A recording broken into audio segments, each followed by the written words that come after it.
Tadej Pogacar not happy with Arnaud Démare after this move in what was otherwise a pretty dull stage. This was 212k.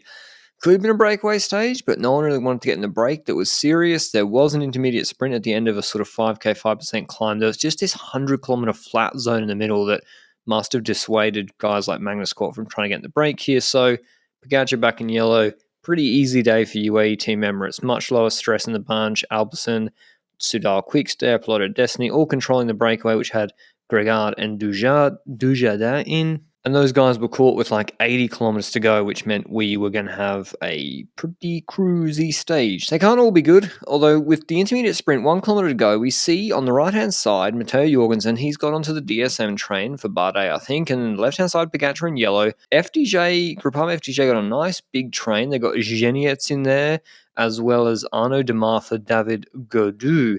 And there's 6 seconds on offer, so you're not going to have any seconds at the finish. We do have 3 mountain stages coming up, but FDJ had the strongest lead out, maybe apart from Trentin, who was going for Pogacar with 500 meters to go. It was still Genietz. And Arnaud Démare's in really good shape. I know it's not the steepest climb, but they made it really difficult, and Matthews was on Genietz's wheel, and he kind of gets blown off the wheel. And when Démare launches, it's a really strong kick, getting around Trentin, who can't catch back up, and Pogacar slips onto Démare's wheel, with Gaudu slipping onto Pogacar's wheel. So Démare here, going around a right-hand bend, he looks beneath the legs a couple of times and then moves over almost imperceptibly from this angle to the right-hand side, opening up the space for Gaudu, blocking in Pogacar. Gaudu taking the 6 seconds, and Pogacar having a couple of words to say for Démare. But did Démare do anything wrong? Unfortunately, the overhead only starts from this angle where Pogacar's already blocked in, so we can't tell clearly how much Démare's moved over, whether Pogacar was shooting for a gap that was barely there. To me, from the front-on shot around a right-hand bend, there wasn't much space to begin with, and Démare's movement is very slight across, and Pogacar admitted himself afterwards that he should have gone to the left but didn't want to go the long way around, and he seemed to half expect Démare to box him in, but he has something to say. Interesting. 6 seconds to Gaudu. He narrows the gap by 4 seconds, and then we went back to this. For the rest of the stage, we're going to have a sprint. Jumbo-Visma, despite a disappointing day yesterday, they have Olav Koy here. There's Pedersen, who's already won a stage. Merlier for Quick-Step. Could Bora get it right for Sam Bennett, or Lotto Destiny indeed for Arnaud Démare, who's not been put in a competitive position to sprint. And the traffic furniture in this finale made it difficult for Démare and Lotto Destiny. INEOS presented early with Tiller and Varenskjold for Alexander Kristoff, who's already won this year. And yeah, the dividers, the roundabouts, this was a very technical finish. Luckily, I don't think there were any crashes.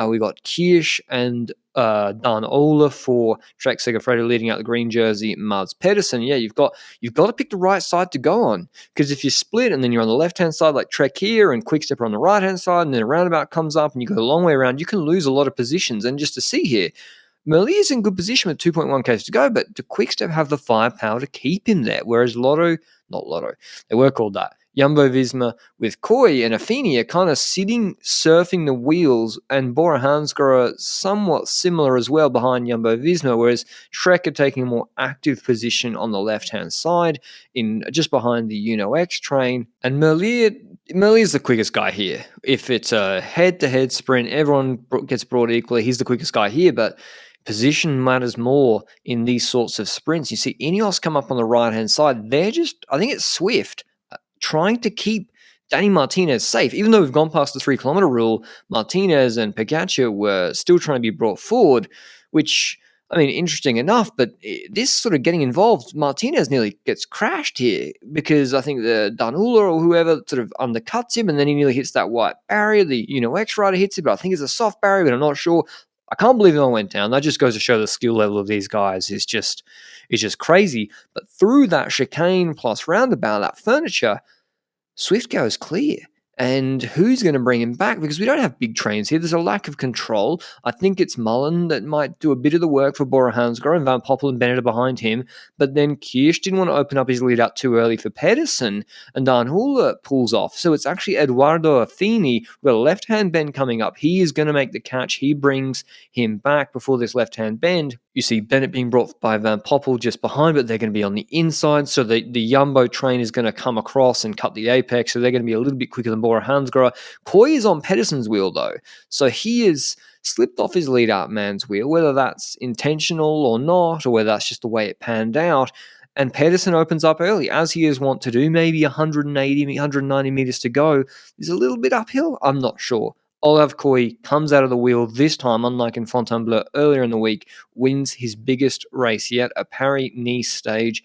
Intermarché came a bit late with Marit and Page, and they kind of finished next to each other. Van Poppel launched Bennett, but I mean, Bennett doesn't seem to be in the best shape here, and also there must be a cost, I guess, to being brought like with that speed and late. Whereas Koi, coming from third wheel, he doesn't have to change speed that much. He's just quote unquote got to come out of the wheel, and he does that today. Merlier finishes strong, but not in a competitive position to sprint. Same with Arnaud Delis. I'd love to see what Delis could do, but relief for Jumbo-Visma after a tough day yesterday. Vingegaard seems happy with his young teammate getting the big win that he's been looking for. Koi had a Pedersen, Merlier, Trentin, Canter, Coquard, Bennett, Marit, Page, and Case-Bolt. Here's what Koi had to say after the stage. It's really nice. I mean, I've won a few races also last year, but yeah, this is definitely the nicest so far.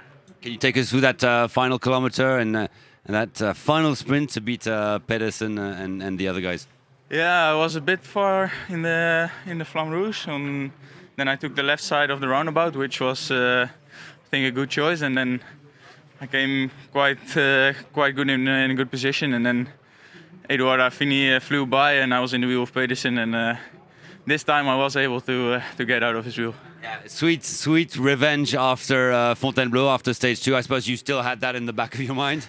Yeah, of course. I mean, yeah, coming close and becoming seconds is yeah, it's not bad, but I mean the victories are the ones that count. So really happy that I could take the win today. But I hope you enjoyed the video. We've got a classic style parkour tomorrow. It could kick off, it might not. Pogacar probably win the stage. Hope you enjoyed the video, and I'll see you with the recap tomorrow. Ciao.